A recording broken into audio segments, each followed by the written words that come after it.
What's up YouTube? I'm Dylan. Welcome back to my channel. In today's video we're going to talk about the price to earnings ratio, or the PE ratio.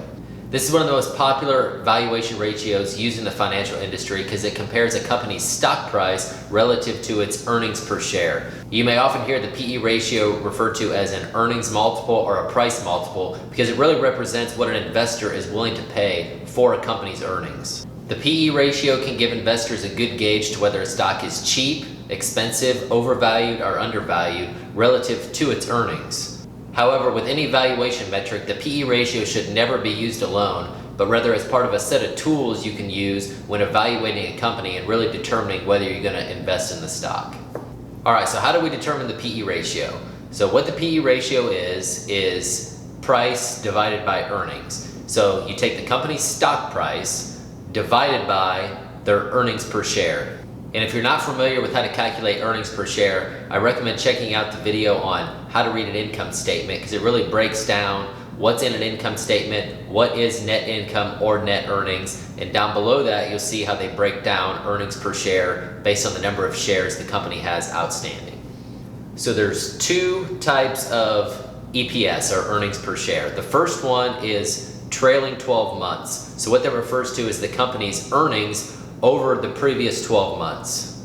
The second type of EPS, or earnings per share, is what's called forward EPS. So this will be what a company refers to as guidance or analyst estimates. Sometimes you can get on websites such as Yahoo Finance, that's a good one, and you can see what analysts are projecting the company's EPS to be for the next year. So what we can do is we can take that amount and use that as the EPS in our price to earnings calculation to determine whether or not the company is cheap or expensive relative to their projected earnings next year. I always recommend looking at both the trailing 12 months for EPS and forward EPS, looking at analyst estimates. First off, past results don't equal future returns, and also looking at the analyst estimates and company projections, sometimes they can be overly optimistic or not take into account what's actually going on in the environment today. So we want to make sure those potential EPS numbers are actually accurate before we invest in that company or before we determine whether or not the stock is cheap or expensive or overvalued or undervalued. Alright, so we're going to go ahead and hop on the computer and we're going to take a look at a popular company, Apple, and we're going to look at their PE ratio, both trailing 12 months and forward, and come up with whether or not we think the company is fairly valued based on the current market environment. We're going to start by looking at the trailing 12 months EPS for Apple. I like using the site FinViz because it breaks everything down, kind of gives everything in a nice, easy to read table. So you can see that the trailing 12 months EPS for Apple is 12.76. So how was that 12.76 calculated? What you do is you take the earnings per share from the past 4 quarters, the trailing 12 months. If you add all those up, you come up with this number right here, 12.76, which is the trailing 12 months earnings per share. So if you take the current stock price of Apple, around $382, and you divide that by the 12.76 EPS trailing 12 months, you get a PE ratio of close to 30, 29.9, and you can see right here that is their trailing 12 months PE, 29.9. Next, we're going to look at the forward PE. So the forward PE for Apple is 25.69. So the easiest way to calculate that is using analyst estimates. So I like using Yahoo Finance. So if you get to Yahoo Finance, you type in your ticker and you click on the analysis section. You can see here for Apple, there is 37 analysts who gave a projection of what next year's EPS is going to be. We've got a low estimate of 1248 and a high estimate of 1675. The average estimate is 14.85, so out of all 37 analysts, that's what the average consensus is for Apple to earn next year on a per share basis. So if you take Apple's stock price of around $382 again, and you divide that by the 1485, you get a forward PE of roughly 25.72. So 25.69, right around there, pretty close. So you can see both PEs for Apple, both the trailing 12 months and forward PE, they're pretty close, both in the upper 20s. So what does that tell us? What does that mean? So what I want to show you guys next is how to compare that to something to understand if it's cheap or not. So the first thing we want to look at to determine if a stock's cheap or undervalued or overvalued is we want to compare that price to earnings ratio to the industry in which the company operates. So I like using TD Ameritrade under the valuation tab. You can see the valuation analysis. There's actually a ton of analysis you can do here to compare different ratios to industries and different things like that. But we're going to look at the PE ratio. So you can see for Apple right here, 29.90. If we remember back, that is the trailing 12 months PE for Apple. And we're going to compare it to the industry which Apple operates in, which is the tech industry. And right now the PE for that industry is 26.59.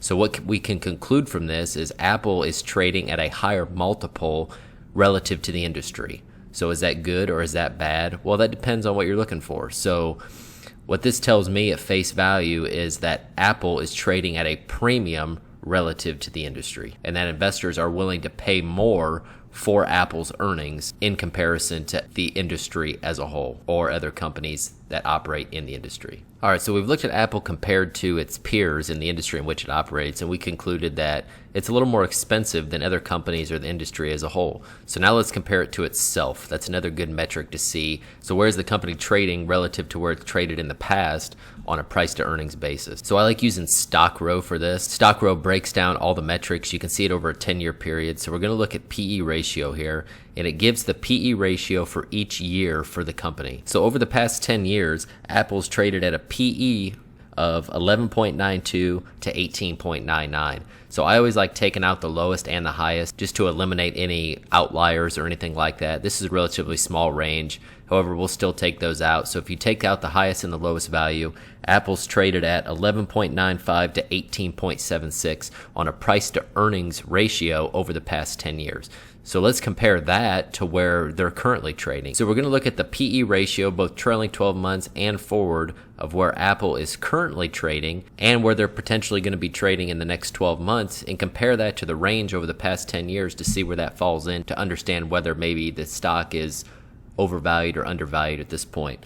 So if we remember back, the trailing 12 months PE is 29.9. So where's that fall into this range? It's way outside of this range. So what that is telling us is Apple is trading at a multiple, a price to earnings multiple, higher than any time in the past 10 years. So we can also look at the forward PE, which we found to be 25.69. That also falls way outside of the upper limit of this range.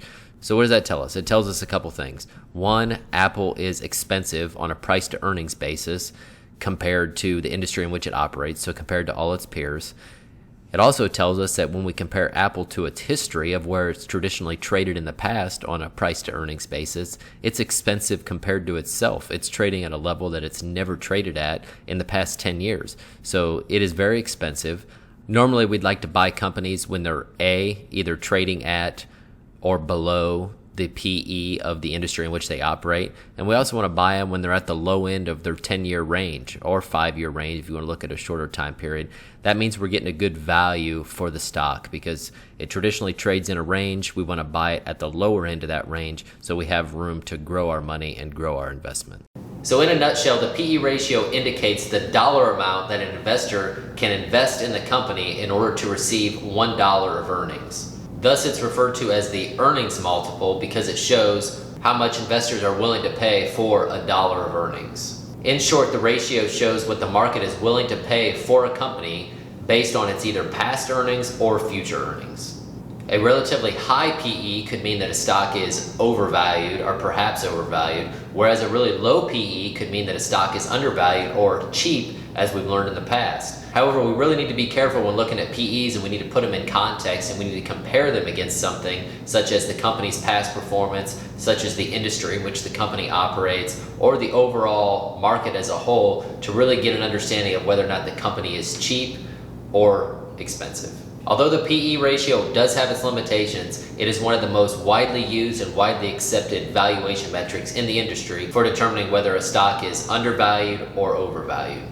Alright guys, that's it for today's video. So if you enjoyed it, please give it a big thumbs up, and I also encourage you to subscribe to my channel to see future videos about investment and financial education. So I really encourage you guys to use the PE ratio as a tool for evaluating companies. So yes, stocks can be cheap or on sale. However, you can only determine that by looking at valuation ratios such as the price to earnings ratio that we described here today, not looking at the stock price alone. So if you guys have not watched the previous two videos on market cap and price versus value, I've left links in the description below. I encourage you to watch those, as it really gives investors an idea of what makes up a stock price and how the market is determining the value of a company based on what investors are willing to pay for the stock price. So thanks for watching. I'll see you guys in the next video. Peace.